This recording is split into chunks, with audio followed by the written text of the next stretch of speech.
सहना भवतु सहनौ भुनक्तु सह वीर्यं करवावहै तेजस्विनावधीतमस्तु मा विद्विषावहैः। ॐ शान्ति शान्ति शान्तिः।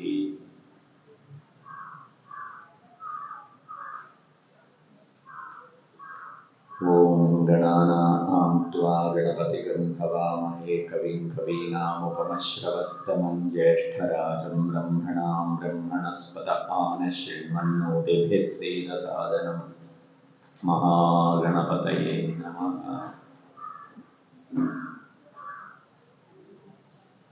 सरस्वती नमस्तुभ्यं वरदे कामरूपिणीं विद्यारम्भं करिष्यामि सिद्धिर्भवतु मे सदा। यस्मिन् सर्वं यदस्सर्वं यत्सर्वं सर्वदृक्तथा सर्वभावपदातीतं बोधानन्दं स्मराम्यहम्।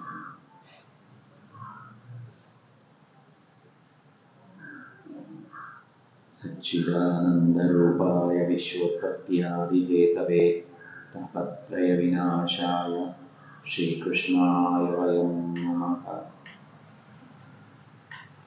कोमलं कूजयं वेणुं श्यामलोऽयं कुमारः वेदवेद्यं परं ब्रह्मा भासतां पुरतो मम।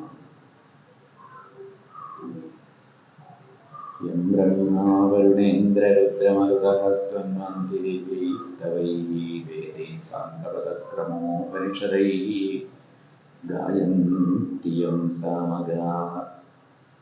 ध्यानावस्थिततद्गतेन मनसा पश्यन्ति यं योगिनो यस्यान्तं न विदुःसुरासुरगणाः।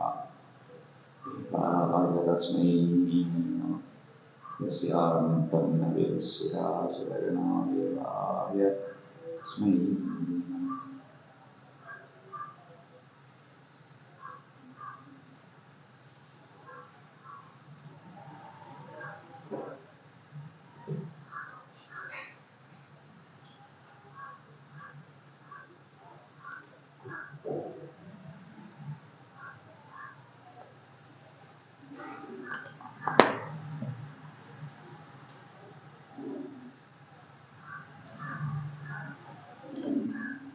वन्दे मुकुन्दमरविन्ददलायताक्षम्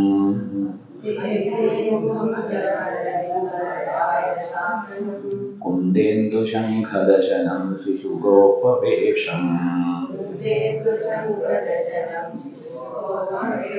इन्द्रादिदेवगणवन्दितपादपीठम्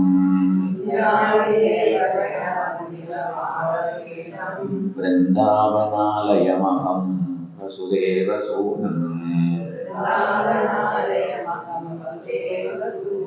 श्रीवल्लभेरि वरदेरि दयापरेति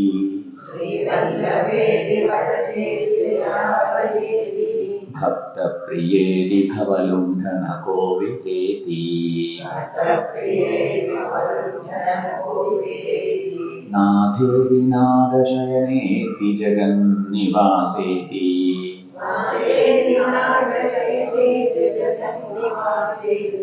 आलापनं प्रतिपदं कुरु मे मुकुन्द।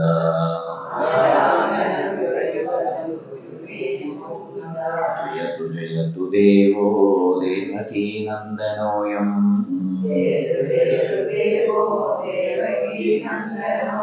जयतु जयतु कृष्णो वृष्णिवंशप्रदीपः।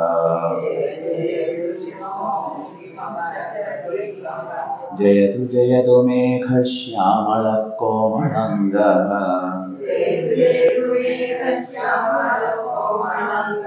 जयतु जयतु पृथिवी भारनाशो मुकुन्दः।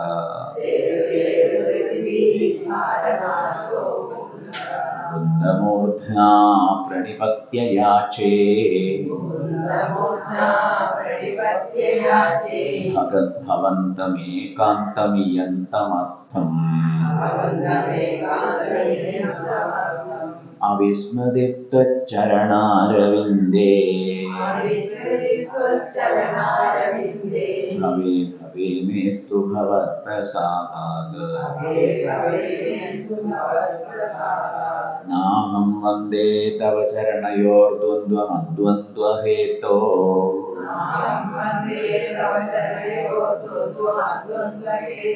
कुम्भीपाकं गुरुमपि हरे नारकं नापनेतुम्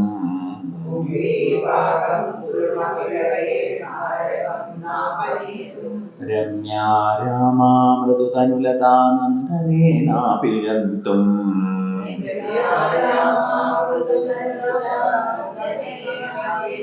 भावे भावे हृदयभवने भावयेयं भवन्तम्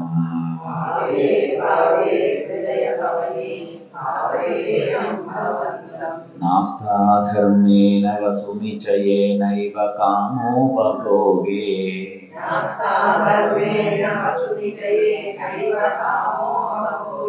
यद्यद्धव्यं भवतु भगवन् पूर्वकर्मानुरूपम्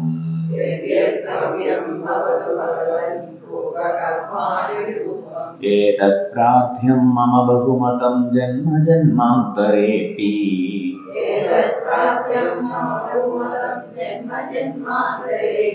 त्वत्पादाम्भोरुहयुगगता निश्चला भक्तिरस्तु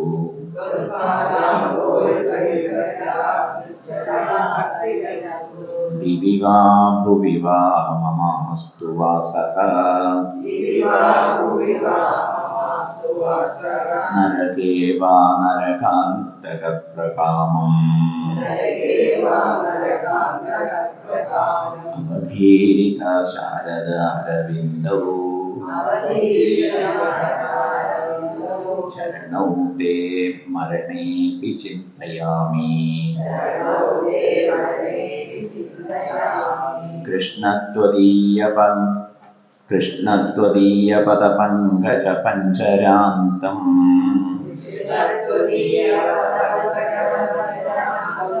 अद्यैव मे विशतु मानसराजहंसः प्राणप्रयाणसमये कफलादपित्तैः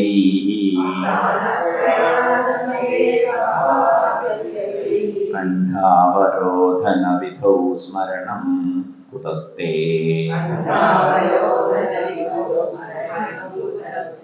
चिन्तयामि हरिमेव सन्ततम् मन्दमन्दहसिताननाम्बुजम् नन्दगोपतनयं परात्परम् नारदादिमुनिवृन्दवन्दितम्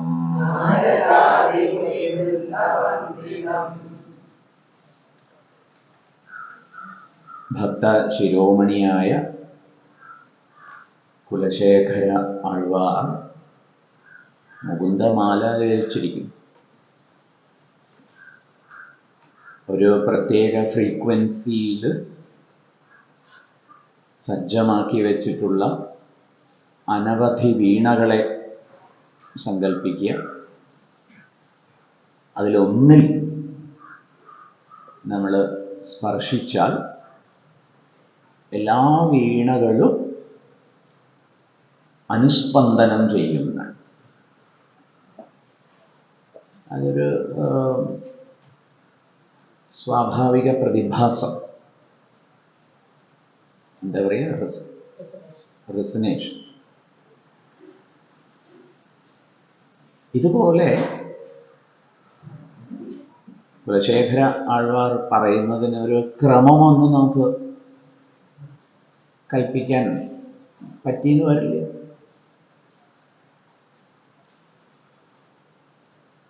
മുകുന്ദൻ്റെ മുന്നിലിരുന്ന് ആ ഹൃദയം സ്പന്ദിക്കുന്നു.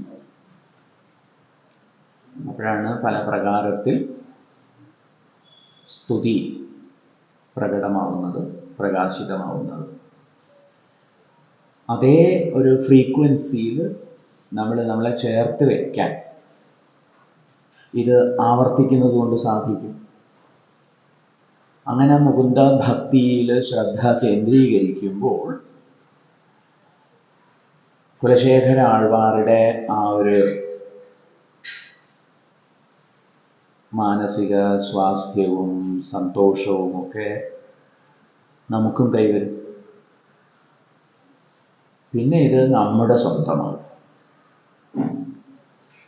അങ്ങനെ സ്വന്തമാക്കാൻ നമുക്ക് ഉദ്യമിക്കാം.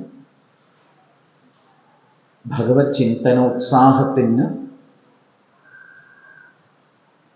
ഇന്ന് തന്നെ ഉദ്യമിക്കണം എന്നാണ് ആദേശം. നാളേക്ക് മാറ്റിവെച്ചാൽ ചിലപ്പോൾ അത് നീണ്ടുപോകും, ചാവാൻ കാലത്തൊക്കെ സാധിക്കില്ല എന്ന് വരും.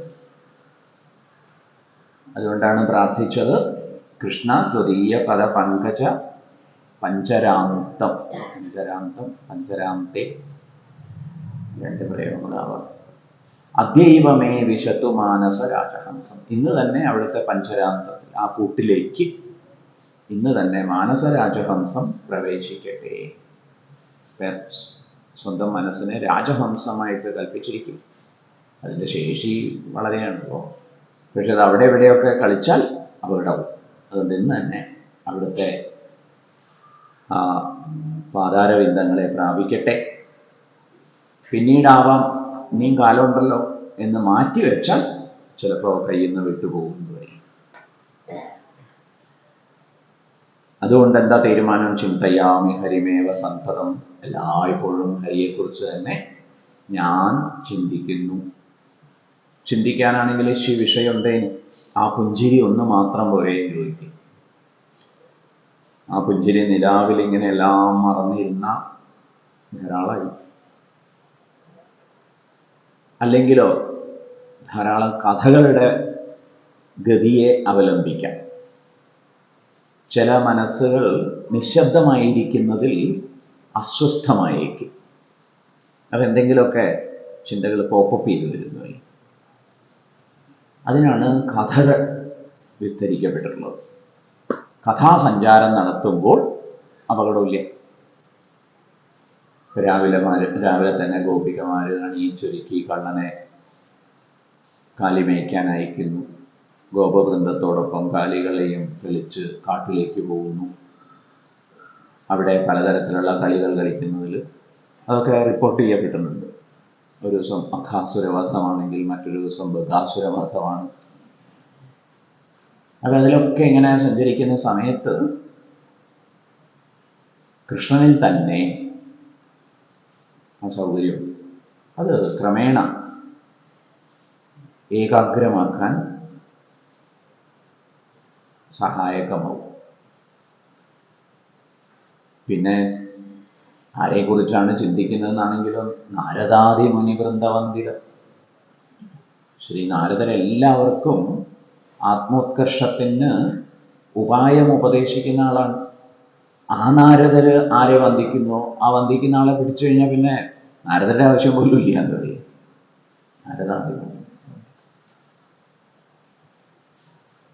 കരചരണ സരോജേ കാന്തിമന്നേത്രമീനേ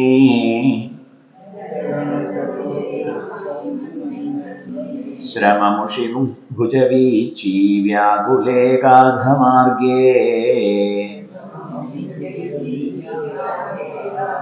ഹരിസരസി വികാഹ്യാപീയതേ ജോജലൗഘം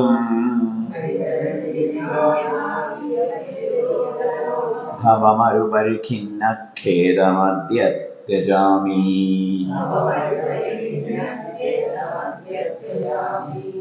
ഖേദം അദ്യ ത്യജാമി. ഞാൻ ഖേദത്തെ ഇന്ന് തന്നെ വെടിയുന്നു. എങ്ങനെയാ വെടിയുന്നത്? ഏത് തരത്തിലുള്ള ഖേദത്തെയാണ് വെടിയുന്നത്? ഭവമരു പരിഖിന്ന. ഭവമരു പ്രദേശത്തിലുള്ള ക്ലേശങ്ങളെയൊക്കെയാണ് ഞാൻ ഇന്ന് വെടിയുന്നത്. മരുപ്രദേശത്തിൽ പെട്ടുപോയാലുള്ളൊരവസ്ഥ എന്നാലോചിച്ചു. ആകെ ക്ഷീണമാവും, ദാഹം ഉണ്ടാവും, വരളും, അതുകൊണ്ട് തളരും. ഈ ഒരു വരൾച്ചയും തളർച്ചയും ദാഹവും ഒക്കെ എങ്ങനെയാ പരിഹരിക്കുന്നത്? ഭവമരുപരിഖിന്ന, മരുപ്രദേശത്തിലെ എല്ലാ സങ്കടങ്ങളെയും ഖേദം അദ്യ ത്യജാമി, ഇന്ന് ത്യജിക്കുന്നു. എങ്ങനെ ത്യജിക്കുന്നത്? കരചരണ സരോജേ കാന്തിമൻ നേത്രമീനി. ഒരു പ്രത്യേക സരസ് കണ്ടുകിട്ടി എന്ന് പറയും. എന്താ സരസിന്റെ പേര്? ഹരി സരസ്, ഹരിസരോവരം. ഹരിസരോവരം എന്ന് പറഞ്ഞാൽ ഹരിയാകുന്ന സകല സങ്കടങ്ങൾക്കും കാരണമായ അന്തഃകരണ വൃത്തികളെ, അജ്ഞാനത്തെ തന്നെയും ഹരിക്കാൻ സമർത്ഥനായ ഹരിയാകുന്ന തടാകം. ആ ഹരിസരസിലാകട്ടെ കരചരണ സരോജേ, അവിടെ ധാരാളം താമരകൾ വിരിഞ്ഞു നിൽക്കുന്നുണ്ട്. ഭഗവാന്റെ കൈകളും പാദങ്ങളും ഒക്കെ താമരകളായിട്ട് വിരിഞ്ഞിരിക്കുകയാണ്. കരചരണ സരോജേ കാന്തിമൻ നേത്രമീനേ. ഭഗവാന്റെ നേത്രം മത്സ്യത്തെ പോലെ അതിൽ നീന്തി തുടിക്കുന്നുണ്ട് ഈ സരസിൽ, ഹരിസരസിൽ.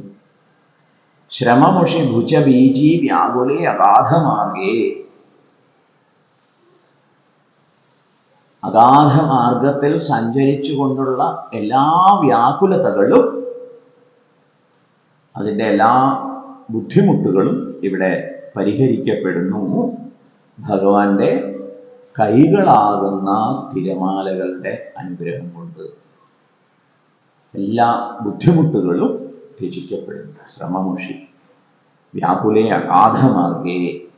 അതെങ്ങനെയാ പരിഹരിക്കപ്പെടുന്നത്? ഭുജബീജി, ഭഗവാന്റെ കൈകളാകുന്ന തിരമാലകൾ അതിങ്ങനെ ഇതിൽ അടിച്ചുകൊണ്ടേയിരിക്കുന്നുണ്ട്. അങ്ങനെയുള്ള ഹരിസരസി വിഗാഹ്യ ആപീയ തേജോജലൗഖം, കുളിരൊളി ജലം, ആ ജലത്തെ, ഭഗവാന്റെ ഹരിസരസിലുള്ള തേജസ്സുറ്റ ജലത്തുള്ളി, അറിവിൻ്റെ പ്രകാശമുള്ള ജലമാണ് എന്ന് പറയുന്നത്. ജ്ഞാനപ്രകാശത്തെയാണ് ഇവിടെ ജലമായിട്ട് ചിത്രീകരിച്ചിരിക്കുന്നത്. ആ ജലം അതിലെന്ത് ചെയ്യാം? കുളിക്കാം, അതിൽ കുടിക്കാം, കുളിക്കാം, കളിക്കാം. ഇതൊക്കെ ചെയ്തിട്ടാണ് ഞാൻ മരുഭൂമി സദൃശമായ ഈ സംസാരത്തിൻ്റെ എല്ലാ പരിക്ലേശങ്ങളെയും പരിത്യജിക്കുന്നു. കരചരണ സരോജേ കാന്തിമന്നേത്രമീനേ ശ്രമമുഷി ഭുജവീചി വ്യാകുലേ ഗാധമാർഗേ ഹരിസരസി വിഗാഹ്യാപീയ തേജോജലൗഘം ഭവമരുപരിഖിന്ന ഖേദമദ്യ ത്യജാമി. സരസിജ നയനേ സശംഖചക്രേ മുരഭിരിമാവിരമസ്വചിത്തരന്തും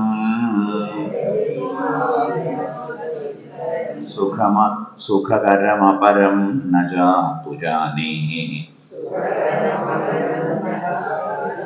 ഹരിചരണസ്മരണാമൃതേന തുല്യം സരസിജ നയനേ. ഭഗവാന്റെ കണ്ണുകൾ താമരയ്ക്ക് തുല്യം. അങ്ങനെയുള്ള പ്രഭുവിൽ സ്വശംഖചക്രേ, ശംഖം ചക്രം, ശംഖം കൊണ്ട് ധർമ്മകാഹളത്തെ ഭഗവാൻ മുഴക്കുന്നു, ചക്രം കൊണ്ടാകട്ടെ ദുർജന ഹിംസയെ ചെയ്യുന്നു. ഭഗവാന്റെ അവതാര ദൗത്യം 3 എന്ന് പറയും. സജ്ജനരക്ഷ, ദുർജനശിക്ഷ, ധർമ്മസംസ്ഥാപനം. ധർമ്മസംസ്ഥാപനത്തിൻ്റെ ഒരു പ്രതീകമായിട്ടാണ് ശംഖം. ദുർജന ശിക്ഷയെ ചെയ്യുന്നതാണ് ചക്രവും ഗദയും. താമരയാകട്ടെ സജ്ജന രക്ഷയുടെ പ്രതീകമാണ്. ഇങ്ങനെ സരസിജനയനേ സശംഖചക്രേ മുരഭിതി, മുരാസുരനെ വധിക്കുന്ന ഭഗവാനിൽ മുരഭിതി. ചിത്തത്തോട് പറയുകയാണ്, സ്വന്തം മനസ്സിനോട് നൽകുന്ന ഒരു ഇൻസ്ട്രക്ഷനാണ്. What should you do? മാ വിരമസ്വ, ഭഗവാനിൽ അഭിരമിക്കുന്ന വിഷയത്തിൽ നിനക്ക് അവിരതി ഉണ്ടാവാതിരിക്കട്ടെ, വിരാമം ഉണ്ടാവാതിരിക്കട്ടെ. പ്ലീസ് റെവ്ലിൻ, അതിൽ തന്നെ മുഴുകൂ, ആസ്വദിക്കൂ. Don't stop. മാ വിരമസ്വ, വിരമിക്കാതിരിക്കൂ മനസ്സേ. മനസ്സ് വിരമിക്കുന്നത് എപ്പോഴാണ്? വേറെ എൻ്റർടൈൻമെൻറ്റ്സും എൻഗേജ്മെൻറ്റ്സും ഒക്കെ ഉണ്ടാവുമ്പോഴാണ്. അത് എത്രത്തോളം യൂസ്ലെസ് ആണ് എന്നുള്ളത് ദയവ് ചെയ്ത് മനസ്സിലാക്കും. അത് യൂസ്ലെസ് ആണ്, ഇത് പ്രൈസ്ലെസ് ആണ്. അതുകൊണ്ട് ഇതിൽ അഭിരമിക്കൂ. സുഖകരം അപരം ന ജാതു ജാനേ. ഞാൻ ആലോചിച്ച് നോക്കിയിട്ട് വേറെ ഇതിനേക്കാൾ സുഖകരമായിട്ടൊന്നും ഇല്ല തന്നെ. മാത്രവുമല്ല, വേറെ എവിടെന്നെങ്കിലും ഒക്കെ ഏതെങ്കിലും പ്രകാരത്തിലുള്ള സുഖം അനുഭവിക്കുന്നുണ്ടെങ്കിൽ അതിന്റെ സോഴ്സും ഇത് തന്നെയാണ്.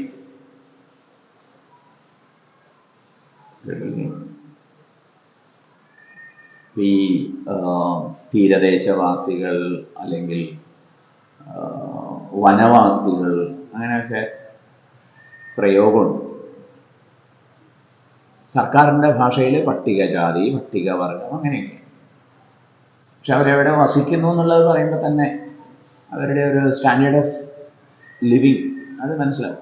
അപ്പോൾ അവരെ സഹായിക്കാൻ വേണ്ടി സർക്കാരിന് അനവധി പദ്ധതികളുണ്ട്. പക്ഷെ സഹായം അവരിലേക്ക് എത്തിച്ചേരണമെങ്കിൽ അവർ ആപ്ലിക്കേഷൻ കൊടുക്കണം, അതുപോലെ സൈൻ ചെയ്യണം, ഇങ്ങനെയുള്ള കുറേ കോംപ്ലിക്കേഷൻസ്. ഇടനിലക്കാരെന്ത് ചെയ്യും? അതൊക്കെ ഏറ്റെടുക്കും. ഏറ്റെടുത്തിട്ട് എന്ത് ചെയ്യും? ഇവരുടെ ഒപ്പ് മേടിക്കും. ആപ്ലിക്കേഷനൊക്കെ അവർ തന്നെ എഴുതി തയ്യാറാക്കി കൊടുക്കും. നിങ്ങൾ ഇവിടെ ഒപ്പിട്ടാൽ മതി. ഒപ്പിട്ടാൽ നിങ്ങൾക്ക് എത്ര കിട്ടും? 20,000 രൂപ കിട്ടും. ശരിക്കും എത്രയും ഗവൺമെൻറ് പ്രൊവൈഡ് ചെയ്യുന്നുണ്ടാവുക? ചിലപ്പോൾ 1 lakh ഒക്കെ ഇരിക്കും. മനസ്സിലായില്ലേ? അപ്പോൾ ഒപ്പിട്ട് അവർക്കൊരു 20,000 കൊടുത്തു. ബാക്കി 2 കാര്യം. ഒന്നെന്താണ്? സർക്കാരാണ് കൊടുക്കണമെന്നുള്ളത് ഈ റിസീവിങ് എൻഡിൽ അവർ മനസ്സിലാക്കുകയില്ല. പിന്നെ എന്ത് മനസ്സിലാക്കും? കൺകണ്ട ദൈവം ഇതാണ്. ഇതുപോലെയാണ് നമ്മുടെ വിഷയദാസ്യം. കേട്ടില്ലേ? വിഷയത്തിൽ നിന്ന് കിട്ടുന്നു എന്നാണ് വിചാരിക്കുന്നത്. ചിലപ്പോൾ ഈ അച്ഛനും അമ്മയും തമ്മിൽ സൗന്ദര്യ പിണക്കങ്ങളൊക്കെ തമാശയ്ക്ക് വേണ്ടി ഒരു കുട്ടികളെ തങ്ങളുടെ വശത്താക്കാൻ വേണ്ടി തത്രപ്പെടും. അപ്പം അച്ഛൻ പറഞ്ഞു, ഈ അമ്മ ശരിയില്ല, അമ്മയെ തിരിച്ചയക്കാം, എന്താ അഭിപ്രായം? പക്ഷെ പറ്റില്ല കേട്ടത് വേറെ കാര്യം. കാരണം ചില പ്രോഡക്റ്റൊക്കെ അവർ തിരക്കേട് എന്തെങ്കിലും ഉണ്ടെന്ന് കണ്ടു കഴിഞ്ഞാൽ തിരിച്ചയച്ച് അവരെടുക്കും.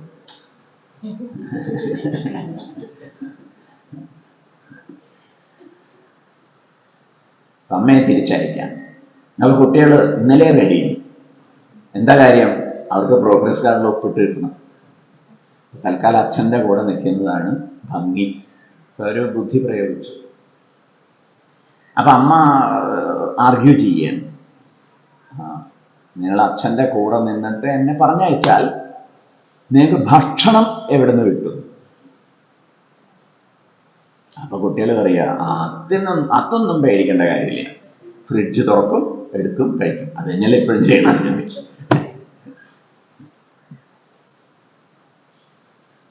അപ്പോഴാണ് അമ്മയ്ക്ക് വിഡ്ഢിത്തം മനസ്സിലായത്. എന്താ അത്? കുട്ടികൾ ഇതാണ് കാണുന്നത്, ഫ്രിഡ്ജ് തുറന്ന് അവിടെ പാചകം ചെയ്ത് എടുത്ത് വെച്ച കാര്യം കുട്ടികൾ അറിയുന്നില്ല എന്ന് പറയും. അതുകൊണ്ടാണ് ഭഗവാൻ പറയുന്നത്, മഹൈവ വിഹിതാൻ ഹിതാൻ. ആ ഭോഗങ്ങളൊക്കെ എന്നാൽ കൽപ്പിക്കപ്പെട്ടിട്ടാണ് അവർക്ക് കിട്ടുന്നത്. പക്ഷെ അവർ വിചാരിക്കുന്നത് എന്താണ്? ദേവതാവിശേഷങ്ങൾ കൊണ്ടുതരികയാണ്. അതുകൊണ്ട് അവരൊക്കെ ദേവതാഭക്തന്മാരായിട്ട് മാറും. ഈശ്വരനെ വിസ്മരിക്കുന്നു.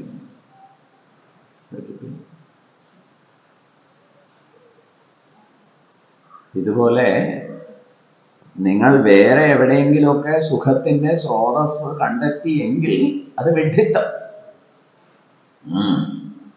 സുഖം സുഖം സുഖകരം അപരം ന ജാതു ജാനേ. സുഖകരമായിട്ട് മറ്റൊന്നിനെ ഞാൻ അറിയുന്നില്ല തന്നെ. ഹരിചരണ സ്മരണാമൃതേന തുല്യം. ഹരിചരണ സ്മരണം അത് അമൃതമാണ്. അമൃത പദവിയെ പ്രദാനം ചെയ്യാൻ സമർത്ഥമാണ്. അതിനു തുല്യം വേറൊരു വഴി ഞാൻ കാണുന്നില്ല. അതുകൊണ്ട് പ്രിയപ്പെട്ട മനസ്സേ, കേട്ടില്ലേ? ഇത് പലരുടെ ഒരു ശൈലിയാണ്. ഭജരേ മാനസ സഞ്ചരരെ, ഇതോ മനസ്സേ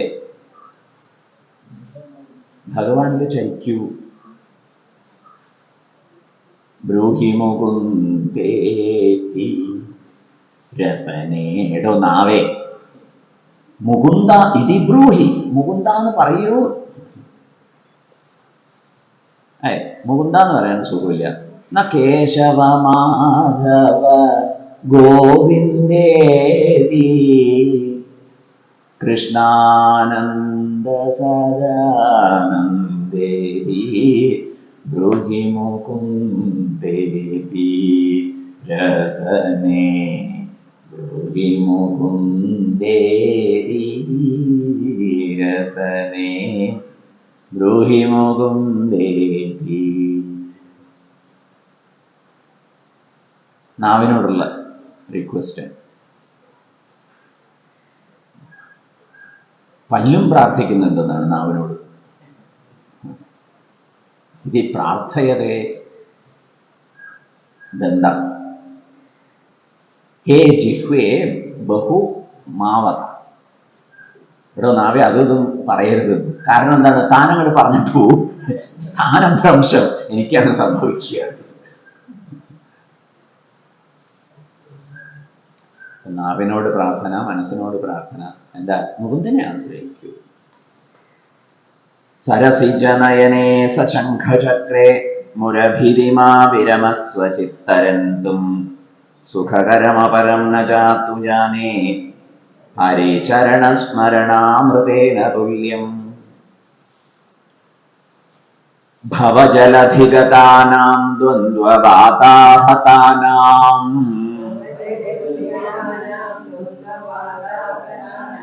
സുതദുഹിതൃകളത്രത്രാണഭാരാർദിതാനാം വിഷമവിഷയത്തോ യേ മജ്ജദാമപ്ലവാനാം ഭവതു ശരണമേകോ വിഷ്ണുപോതോ നരാണാം.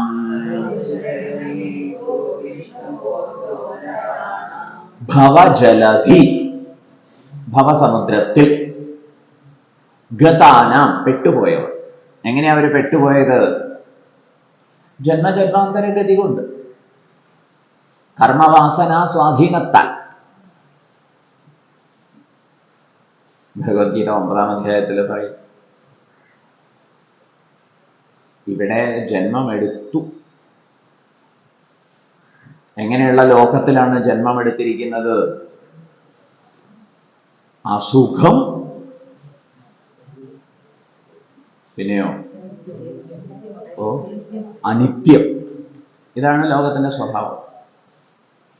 അനിത്യം അസുഖം ലോകം ഇമം പ്രാപ്യ, പ്രാപിച്ചു. ഇനിയിപ്പോ ഇത് മാറ്റിമറിക്കാൻ പറ്റില്ല. ചില കുട്ടികൾ ഇങ്ങനെ പറയും, ഈ അച്ഛനെ ഒന്ന് മാറ്റി കിട്ടിയിരുന്നെങ്കിൽ, അമ്മയെ ഒന്ന് മാറ്റിയെടുക്കാൻ പറ്റിയിരുന്നെങ്കിൽ. കൂട്ടുകാരുടെ അച്ഛനും അമ്മയൊക്കെ എത്ര ഡീസൻ്റാണ്. പക്ഷെ അതിന് രക്ഷയില്ല. നമ്മളോട് ചോദിച്ചതായിട്ടൊരു അറിവും നമുക്കില്ല.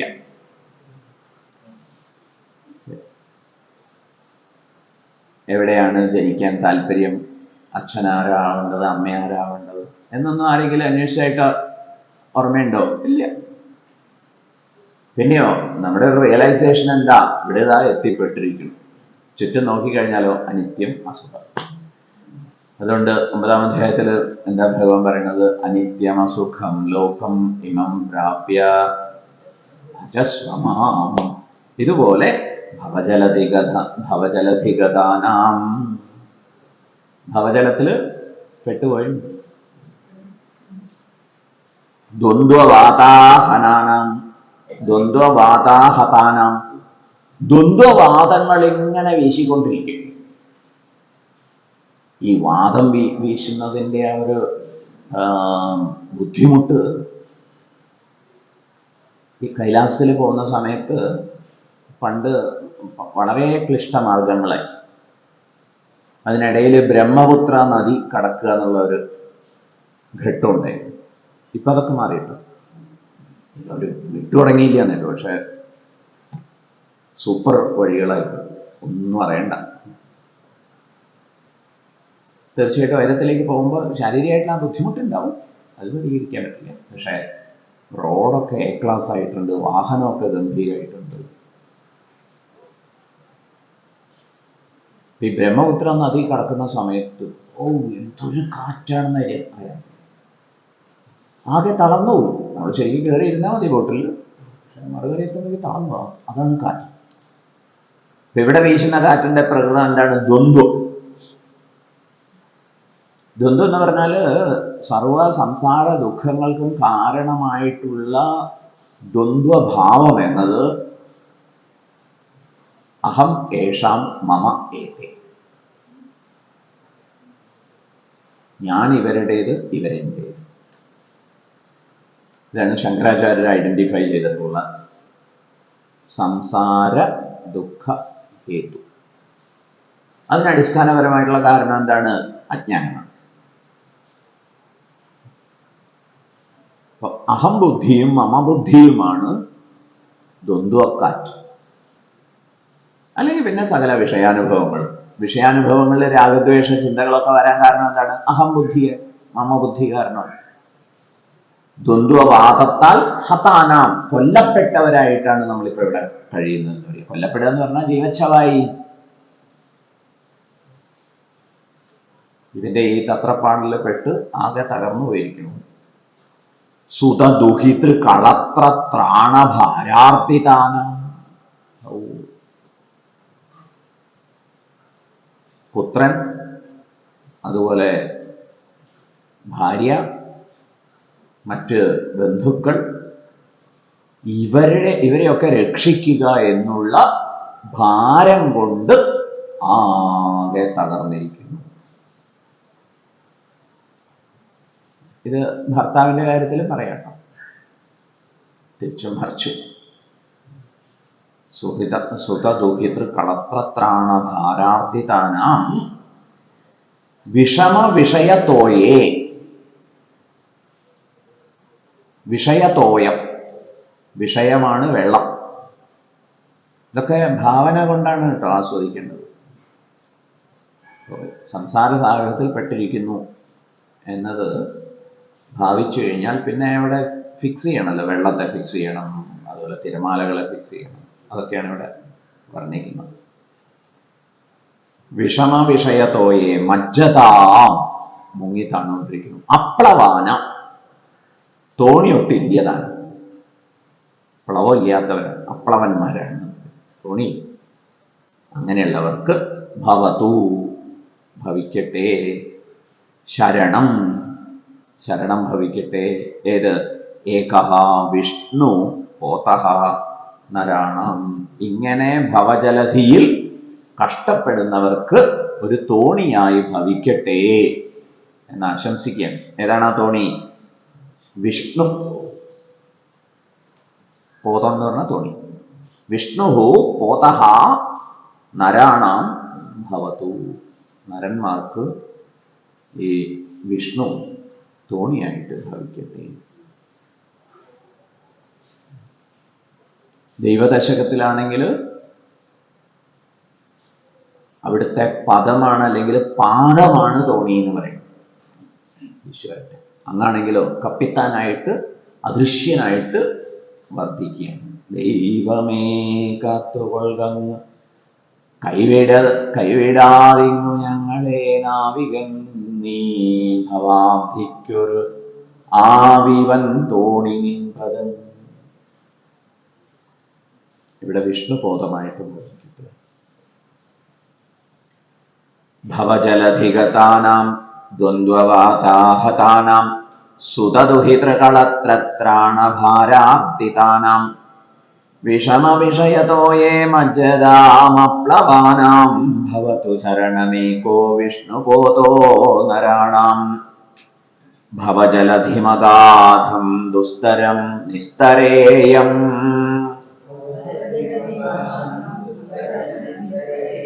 കഥമഹമിതി ചേതോ മാസ്മഗാഃ കാതരത്വം.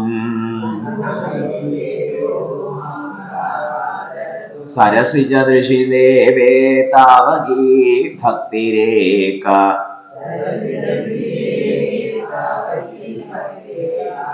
നരകാദിഭിതി നിഷണ്ണ താരയിഷ്യത്യവശ്യം. ഭവജലധിമഗാധം. ഭവജല സമുദ്രത്തിന് നല്ല ആഴമുണ്ട്. ആഴെന്ന് പറഞ്ഞു കഴിഞ്ഞാൽ ഇതിൻ്റെയൊക്കെ കാര്യകാരണത്തെ അന്വേഷിച്ചു പോയി കഴിഞ്ഞാൽ ഒന്നും മനസ്സിലാവില്ല. ഇപ്പൊ സയൻസിൻ്റെയൊക്കെ ഒരു അവസ്ഥയിൽ വെച്ചു, ഇതാണ് ഒട്ടുക്കത്തെ കണ്ടെത്തൽ എന്ന് കണ്ടെത്താൻ ഉദ്യമിക്കുമ്പോഴാണ് മനസ്സിലാവുക വേറെയും അനവധി കവാടങ്ങൾ തുറന്നിരിക്കുന്നു. ഇങ്ങനെയാണ് അന്വേഷണം പുരോഗമിക്കുന്നത്. അഗാധം. ഇതുപോലെ തന്നെ നമ്മുടെ ജീവിതം സങ്കീർണമായതിനെ കുറിച്ച് ആലോചിച്ച് നോക്കൂ. ഇത് ആഴമുള്ളതാവുന്നത് സങ്കീർണതകളുടേതായിട്ടുള്ള ആഴം. ഒരാൾക്ക് സങ്കടപ്പെടാൻ കാരണം കിട്ടുന്നത് ആലോചിച്ചാൽ അയ്യോ എന്തൊരു നിസ്സാരം. അതേ സങ്കടം നമുക്ക് വന്നാലോ ഇതൊന്നും ഒന്നുമല്ല. പക്ഷെ അവിടെ നോക്കൂ പ്രവർത്തിക്കുന്നത്. അതുകൊണ്ടാണ് മറ്റുള്ളവർ സങ്കടം എന്ന് പറയുമ്പോൾ നമ്മൾ എന്താ പറയുക, ഇതിനാണോ ഞാൻ വിചാരിച്ചു. നമ്മുടെ മുന്നിൽ അതൊന്നുമല്ല, പക്ഷെ അവർക്കത് വളരെ ഗൗരവമുള്ളതാണ്. ഇതിങ്ങനെ മനസ്സിലായിട്ടില്ലേ പലപ്പോഴും? പക്ഷെ ഒരാളുടെ ദുഃഖത്തെയും നമുക്ക് ചെറുതാക്കി കാണാൻ പറ്റില്ല. അവര് തന്നെ നാളെ മറ്റന്നാൾ ചിലപ്പോൾ തിരിച്ചു പറയും കേട്ടോ. ഇപ്പം ആലോചിച്ച് നോക്കുമ്പോൾ അതൊന്നും ഒരു, പക്ഷെ അന്ന് എന്താ ചെയ്യും? ആ സമയത്ത് 4 നാമം ജപിച്ചൂടെ, തോന്നണ്ടേ? എന്നെ പുസ്തകം എടുത്ത് വായിച്ചൂടെ, പറ്റി ആ സമയത്ത്.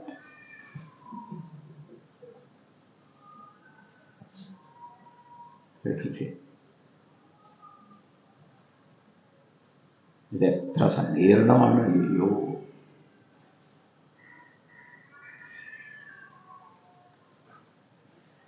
അപ്പൊ അങ്ങനെയുള്ളവരോട് സാരമില്ല എന്ന് പറയരുത്.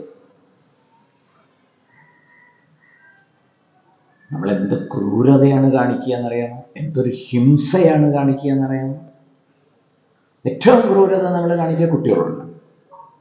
അവരെന്ത് വന്ന് പറഞ്ഞാലും ശരി സാരമില്ല. ഇതിൽ പലൊരു ക്രൂരത വേറെ.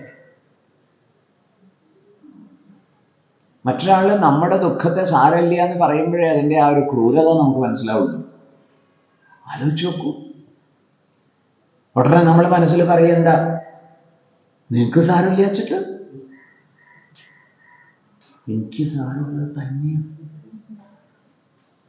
കേട്ടില്ലേ? കുട്ടികൾക്ക് അങ്ങനെ വിരോധിക്കാൻ പറ്റാത്തതുകൊണ്ട് അവര് തനിക്കെന്തോ തെറ്റുപറ്റിയും തീരുമാനിച്ചത്. ഇങ്ങനെയാണ് കുട്ടികളുടെ ഡിസിഷൻ മേക്കിംഗ് പവർ ഇല്ലാതായി പോകണം. സാരമില്ല സാരമില്ല സാരമില്ല. അപ്പൊ അവര് വിചാരിക്കുകയാണ് ഞാൻ സാരമുണ്ടെന്ന് കണ്ടെത്തിയത് തെറ്റാണ്. കാരണം അച്ഛനും അമ്മയും പറയുന്നതാണല്ലോ ശരി. അപ്പൊ എനിക്ക് ചിന്തിക്കാൻ സാമർഥ്യമില്ല എന്ന് മനസ്സിലായി. ഇനിയിപ്പോൾ അവരൊക്കെ ചിന്തിച്ച് പറയട്ടെ. ഇങ്ങനെയാണ് കുട്ടികളൊന്നും അല്ലാണ്ടായി പോകുന്നത്. അതുകൊണ്ട് ഒരിക്കലും സാരമില്ല എന്ന് പറയാം. അവർ പറയുന്ന വികാരം ഏതോ അത് മനസ്സിലാക്കാൻ ശ്രമിക്കും. അത് നമ്മുടെ വികാരമാക്കേണ്ട കാര്യമില്ല. ആകെ പേടിയായില്ലേ, മനസ്സിലായി കേട്ടോ എന്ന് പറഞ്ഞാൽ മതി. അത് തന്നെ അവർക്ക് വലിയൊരു റിലീഫ് തോന്നും. Oh here is a person who can understand me. ഇപ്പം അതല്ല അവർക്ക് തോന്നുക. പിന്നെയോ ആർക്കും എന്നെ മനസ്സിലാവുന്നില്ല. പിന്നെയോ എൻ്റെ ചിന്തയിൽ എന്തോ കുഴപ്പമുണ്ട്. ഞാൻ 2 പ്രകാരത്തിലും തകർന്നു. മനസ്സിലായില്ലേ? സാരമില്ല എന്ന് പറയാതിരിക്കും. പിന്നെയോ ഒരു പവർഫുള്ളായിട്ടുള്ള ഈശ്വരനുണ്ട് എന്ന് തീർച്ചയായിട്ടും പരിചയപ്പെടുത്തി കൊടുക്കാം. So that they can take refuge. അതുകൊണ്ടാണ് സ്വാമിക്ക് വളരെ പണ്ട് കിട്ടിയ ഒരു മെസ്സേജ്, വാട്സാപ്പ് ഒന്ന് തുടങ്ങിയ കാലത്തല്ല, അതിന് മുമ്പുള്ള message ആവർത്തിക്കാറുണ്ട്. Whenever you face a problem, don't go to God and say, oh God, there is a big problem. No. Please face the problem and say, I got a big God. With His help, I will manage.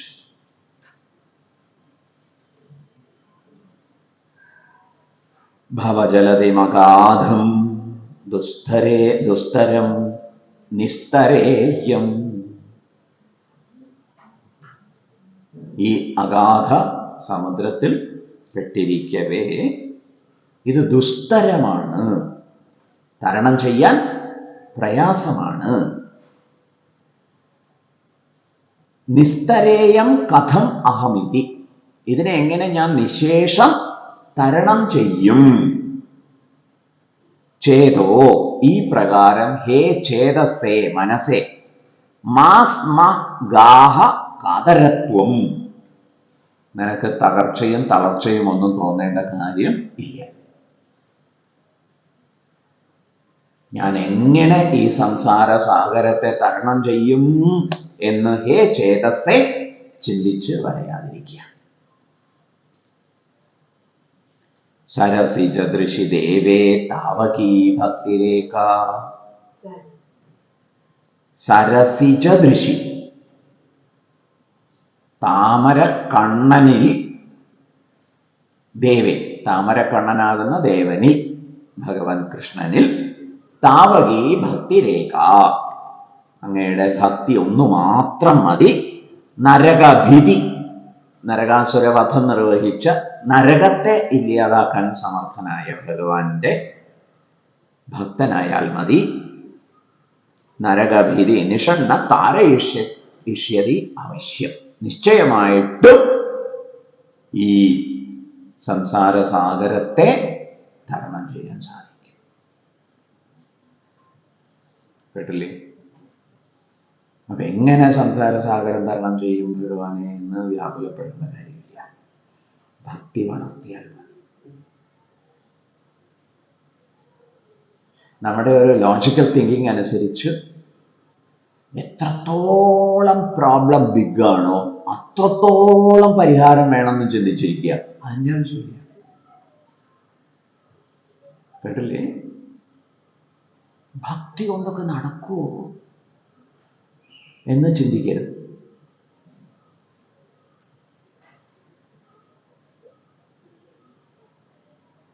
രോഗത്തിൻ്റെ ആ ഒരു complication അനുസരിച്ച് മരുന്ന് അങ്ങനെ കാണില്ല. അവർ തരുന്ന ഗുളികകളൊക്കെ പലപ്പോഴും വളരെ കോംപ്ലിക്കേറ്റഡ് ആയിട്ടുള്ളതിന് വളരെ ചെറിയ പിൽസാണ് തരിക, അല്ലേ? നമുക്ക് സംശയമോ, ഇത് മതിയോ?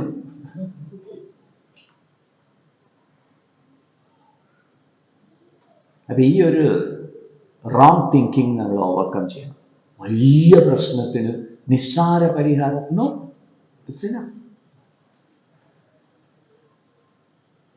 കൊടിയ ഇരുട്ടിന് നിസ്സാരമൊരു ദീപം മതി.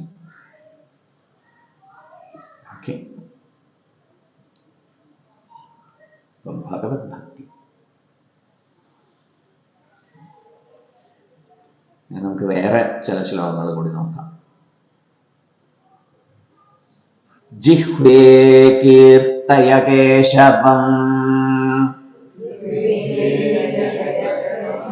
മുരരിപും ചേതോ ഭജ ശ്രീധരം പാണിദ്വന്ദ്വ സമർച്ചയാച്യുത കഥാഃ ശ്രോത്രദ്വയത്വം ശൃണു കൃഷ്ണം ലോകയലോചനദ്വയ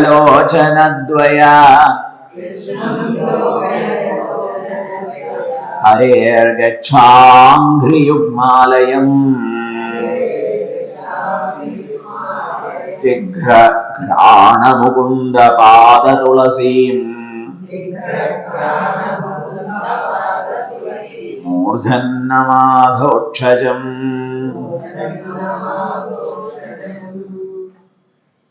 നാവിനോട് മാത്രം പറഞ്ഞു, കാതിനോട് മാത്രം പറഞ്ഞു, അല്ലെങ്കിൽ മനസ്സിനോട് മാത്രം പറഞ്ഞു എന്ന് സങ്കടം വേണ്ട.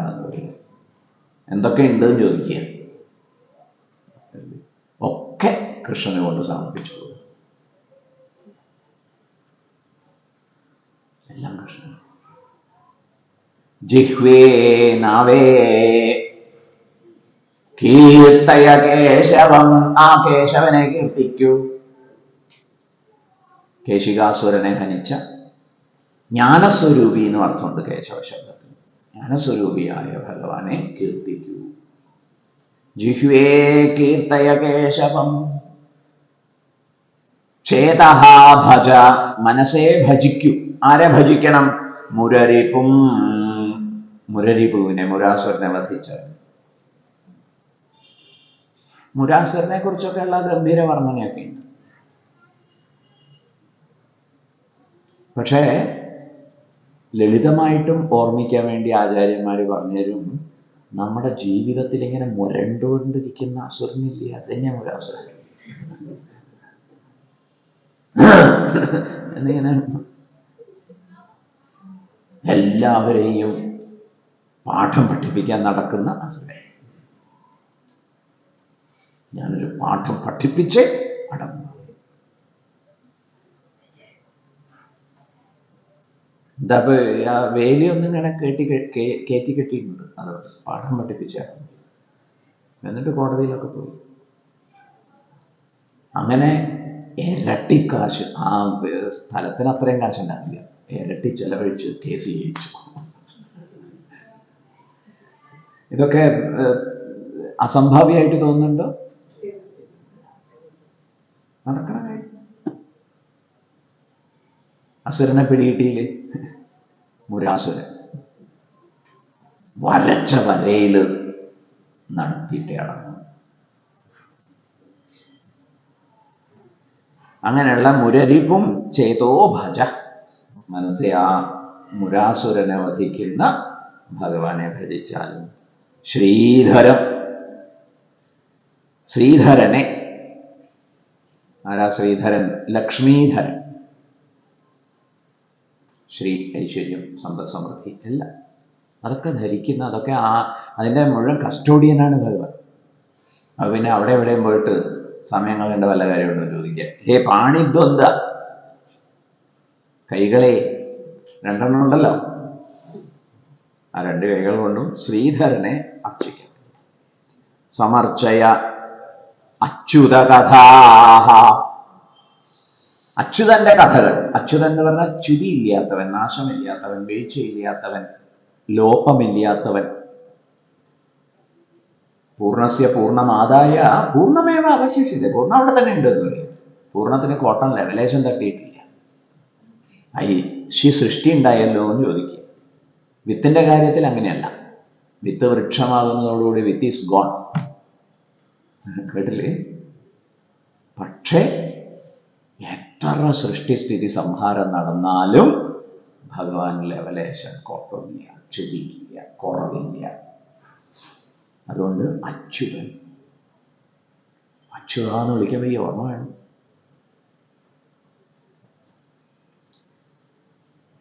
അച്യുത കഥാഹ, അച്യുതന്റെ അനശ്വര കഥകൾ. കേട്ടാലും കേട്ടാലും മതിവരാത്ത ലീലകൾ. അച്യുത കഥാഹ. അത് കാരാഗൃഹത്തിൽ പിറന്നത് മുതൽ കാട്ടാളന്റെ കണയമ്പേറ്റ് സ്വധാമം പോകും വരെയുള്ള ഇഷ്ടം പോലെ കഥകൾ. ഏതാ ഇഷ്ടം വെച്ചാൽ അത് തിരഞ്ഞെടുത്തോളൂ. രാസലീല കഥയാണോ ഇഷ്ടമായത്, അതെടുത്തോളൂ. അഥവാ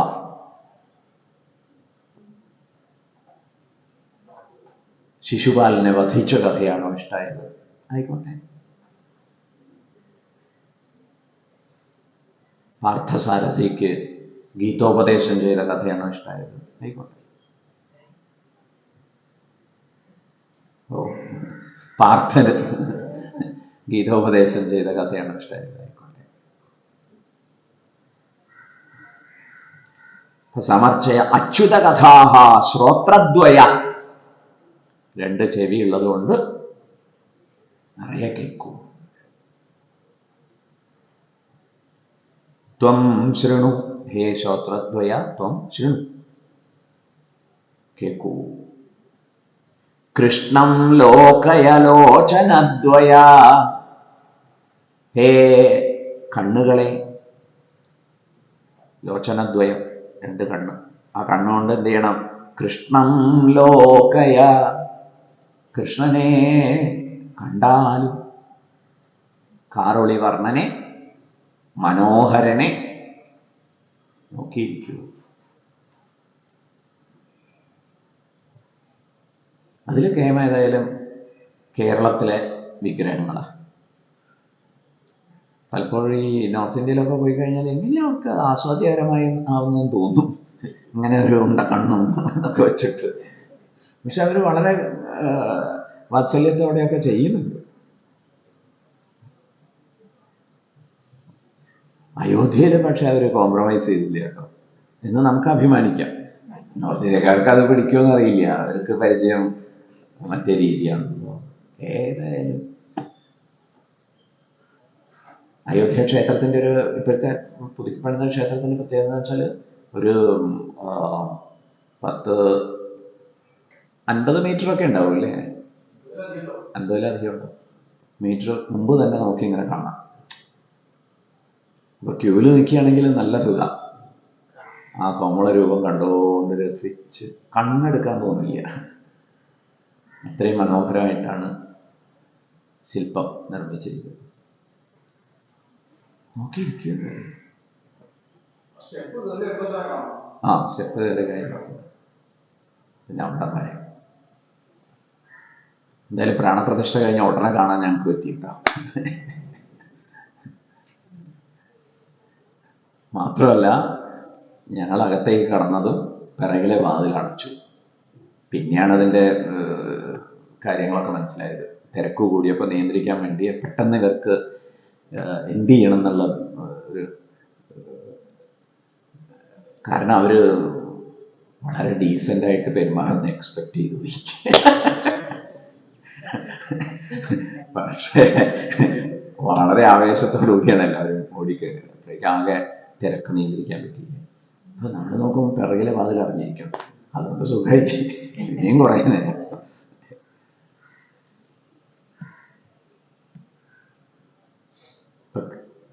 ലോചയ കൃഷ്ണം, ലോകയ ലോചനദ്വയ, കൃഷ്ണനെ നോക്കൂ. ഹരേഹേ അഘ്രാംഘ്രി യുഗ്മാലയം, ഹരേഹേ ഗച്ഛ, ഹരിയുടെ അഘ്രിയുഗ്മാലയം. ഹരേഹേ അഘ്രിയുഗ്മാലയം, അഘ്രി പറഞ്ഞാൽ പാദപത്മം. പാദപത്മത്തിലേക്ക് പോയാലും, ആലയം ദേവാലയം, ഭഗവാന്റെ പാദപത്മം പ്രതിഷ്ഠിച്ചിരിക്കുന്ന ഭഗവത് പ്രതിഷ്ഠയുള്ള ആ ക്ഷേത്രങ്ങളിലേക്ക് പോകൂന്ന് പറയുക.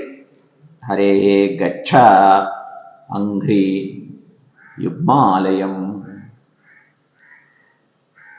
പാദം കൊണ്ട് ഹരിയുടെ ദേവാലയത്തിലേക്ക് ചെന്നാൽ. ജിഘ്രഘ്രാണ മുകുന്ദ പാദ തുളസിം, ജിഘ്ര മൂക്കെ ഘ്രാണിച്ചാലും ആ സുഗന്ധം നുകർന്നാലും മുകുന്ദ പാദ തുളസിയും പാദത്തിൽ അർപ്പിച്ചതായ തുളസിയുടെ ഗന്ധത്തെ നുകർന്നാലും മൂർധൻ ഹേ ശിരസേ അധോക്ഷജം നമ അധോക്ഷജനെ നമസ്കരിച്ചാൽ അധോക്ഷജനെ നമസ്കരിക്കുമ്പോൾ സൗകര്യമുണ്ട്. അധോക്ഷജൻ എന്ന് പറഞ്ഞാൽ ലളിതമായൊരർത്ഥം എന്താണ്? താഴോട്ട് നോക്കുന്നവൻ. അപ്പൊ നമ്മൾ നമുക്കിന്ന് കാണുകയും ചെയ്യും. വേറെയും പല അർത്ഥം അധോക്ഷജന് കൽപ്പിക്കും. തൽക്കാലം ഇതാണ് സൗകര്യം. നിങ്ങളെ നോക്കിക്കൊണ്ടിരിക്കുന്നവനെ നമിച്ചാൽ. ഇങ്ങനെ നമ്മുടെ ഉപാധികളെയൊക്കെ എൻഗേജ് ചെയ്യിക്കാനുള്ള സന്ദേശം പ്രയോജനപ്പെടുത്തിക്കൂടെ? ജിഹ്വേ കീർത്തയ കേശവം മുരരിപും ചേതോ ഭജ ശ്രീഹരം പാണിദ്വന്ദ്വസമാർച്ചയാച്യുത കഥാ ശ്രോത്രദ്വയത്വം ശൃണു കൃഷ്ണം ലോകയലോചനദ്വയ ഹരേഃ ഗച്ഛാംഘ്രിയുഗ്മാലയം ജിഘ്രഘ്രാണമുകുന്ദപാദതുളസീം മൂർധൻ നമാധോക്ഷജം. ഹേ ലോക ശൃണുത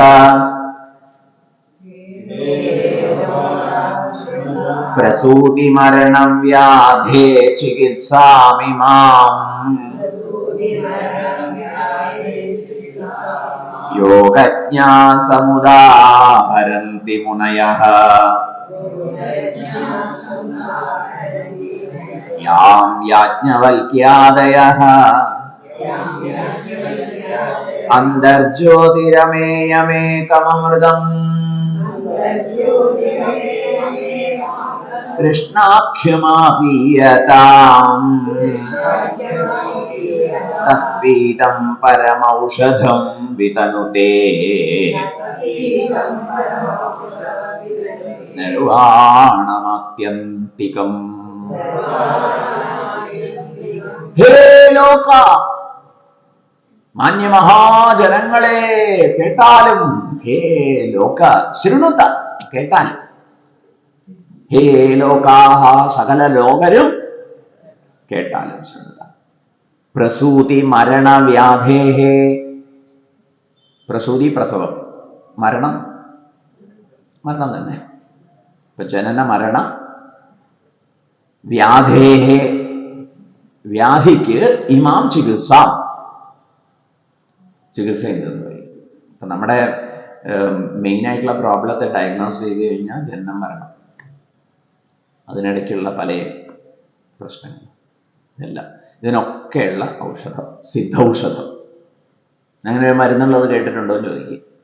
ഹേ ലോക ശൃണുത പ്രസൂതി മരണവ്യാധേ ചികിത്സാമിമാം. ആരാ ഡോക്ടേഴ്സ് പ്രിസ്ക്രൈബ് ചെയ്തത്?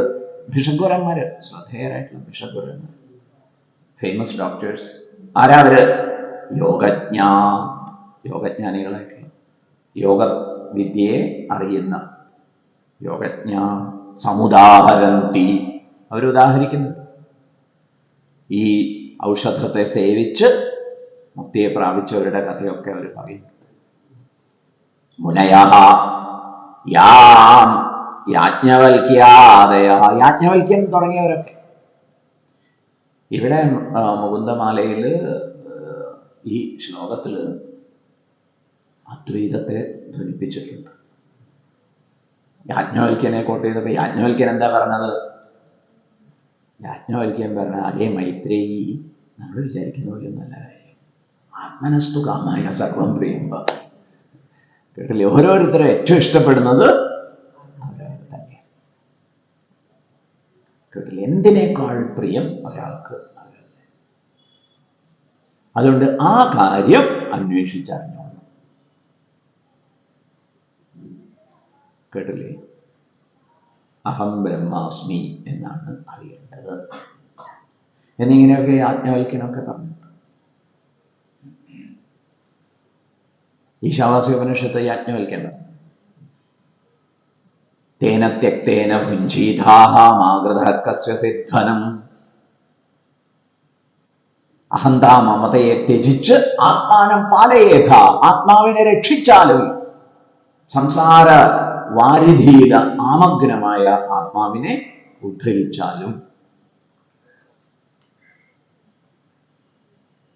ആ ആത്മാവ് എങ്ങനെയുള്ളതാണ്? സപര്യകാശുക്രം അകായം അവ്രണം അസ്നാവിരം ശുദ്ധം അപാപവിദ്ധം എന്നിങ്ങനെയൊക്കെ യാജ്ഞവൽക്യാദികളൊക്കെ പറഞ്ഞിട്ടുണ്ട് ഈ ഔഷധത്തെക്കുറിച്ച്. അന്തർജ്യോതി എന്താകുന്നു? കുലശേഖര ആൾവാരെ ചൂണ്ടിക്കാണിക്കുകയാണ്. ഈ കൃഷ്ണൻ എന്ന് പറയുന്നത് അന്തർജ്യോതിസാണ്. അർക്കാനലാദികളിലൊക്കെ ഗ്രഹിക്കും ഒരു കണ്ണിന് കണ്ണ് മനമാകുന്ന കണ്ണാണ്. അത് ഞാനാണെന്ന് മനസ്സിലാക്കണം. അന്തർജ്യോതി അമേയമേകമൃതം. അത് അമേയമാണ്, ചുരീയാത്താണ്, അവ്യയമാണ്, രോഗവ്യാധിരഹിതമാണ്. അമേയം ഏകമാണ്, അമൃതമാണ്. അമൃതപദപ്രാപ്തിക്ക് ഈ അറിവുണ്ടായാൽ മതി. കൃഷ്ണാഖ്യം. ഭാഗവതാദി ഗ്രന്ഥങ്ങൾ അതിൽ കൃഷ്ണൻ എന്നാണ് പേര് നൽകിയിരിക്കുന്നത്. കൃഷ്ണാഖ്യം, കൃഷ്ണൻ എന്ന പേരുള്ള അപീയതാം, ഈ ഔഷധത്തെ സേവിച്ചാലും സ്വീകരിച്ചാലും തത്പീതം, ഈ മരുന്ന് സേവിക്കുന്നവരുടെ വിശേഷം എന്താണ്? പരമൌഷധം, പരമമായ ഔഷധത്തെ പാനം ചെയ്തവരെ സംബന്ധിച്ചിടത്തോളം നിർവാണം ആത്യന്തികം വിതനുതേ, അവർക്ക് ആത്യന്തിക നിർവാണത്തെ സാധിക്കും. ഇങ്ങനെ ഒരു ഡിക്ലറേഷനോടുകൂടി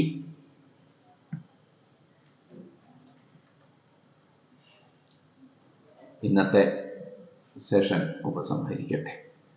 ഇവിടെ കുലശേഖര ആൾവാർ ഒരു വലിയ ഡിക്ലറേഷൻ നടത്തിയിരിക്കുക. Clarian call. എന്താ കോൾ? ഹേ ലോകാ ശൃണുത, ശ്രദ്ധിച്ചു കേൾക്കൂ എന്ന് പറയുക. ഔഷധം കണ്ടു കിട്ടിയിട്ടുണ്ട്. എന്തിനുള്ള ഔഷധം? മരണ പ്രസൂതി വ്യാധേഹേ ചികിത്സ ഇമ. ഇതിപ്പോ ഞാൻ പറയണമെന്ന് തെറ്റിദ്ധരിക്കേണ്ട. യോഗജ്ഞന്മാരായിട്ടുള്ളവർ പറഞ്ഞിട്ടുള്ളതാണ്. ഭഗവാൻ കൃഷ്ണൻ തന്നെ പറഞ്ഞിട്ടുണ്ട്, എന്നെ ആശ്രയിക്കൂ, മതി, വേറെ ഒന്നും ആലോചിക്കേണ്ട. യോഗജ്ഞന്മാർ പറഞ്ഞിട്ടുള്ളതാണ്. അതുപോലെ മാമുനിമാര്, യാജ്ഞവൽക്യൻ മുതലായിട്ടുള്ള മാമുനിമാര് പറഞ്ഞിട്ടുള്ളതാണ്. അതേതാ ഔഷധം? പറയൂ. അന്തര്യാമിയായി പരിലസിക്കുന്ന കൃഷ്ണൻ എന്ന പേരുള്ള തത്വമാണ് പരമജ്യോതിസ്. അത് കുടിച്ചാൽ എന്താ ഗുണം? ആത്യന്തിക നിർവാണം.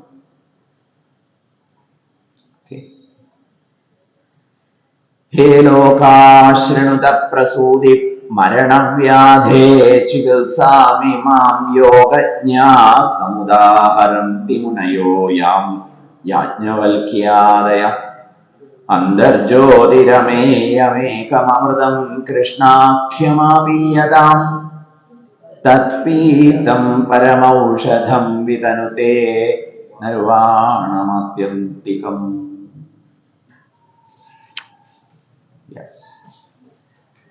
ഇത് ആശയങ്ങൾ പല പ്രകാരത്തിൽ മറ്റു ശ്ലോകങ്ങളിലൊക്കെ പ്രകാശിപ്പിച്ചിട്ടുണ്ട്. ചില ശ്ലോകങ്ങൾ നാമങ്ങൾ മാത്രം ചേർത്ത് വെച്ച് ഭജിക്കൂ എന്നിങ്ങനെ സൂചിപ്പിക്കുന്നതാണ്. ഏതായാലും ഈ ശ്ലോകങ്ങൾ തന്നെ ആവർത്തിച്ച് ചൊല്ലുന്നതും വിചാരം ചെയ്യുന്നതും ഉപകാരം ചെയ്യും. ഇനി മറ്റു ശ്ലോകങ്ങൾ പരിചയപ്പെടാൻ അവസരം കിട്ടിയാൽ പ്രയോജനപ്പെടുത്തിക്കോളും. പല ഉപാധികൾ അത്രയും.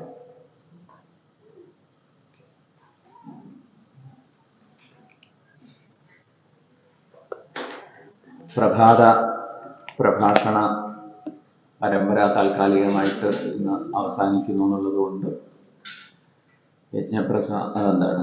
ഗുരുദക്ഷിണ സമർപ്പണം, പ്രഭാതത്തിൽ ഗുരുദക്ഷിണ സമർപ്പണം ചെയ്യാൻ താല്പര്യമുള്ളവർക്ക് ചെയ്യാം. പ്രസാദം സ്വീകരിക്കാം. വൈകുന്നേരത്തെ ഗീതാജ്ഞാനത്തിന് വേറെ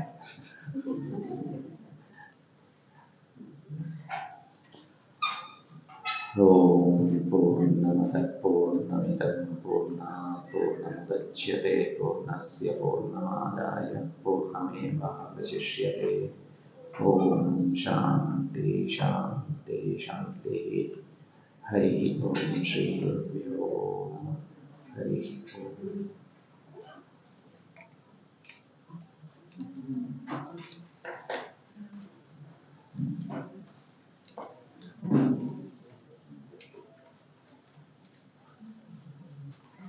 ഓ ആ.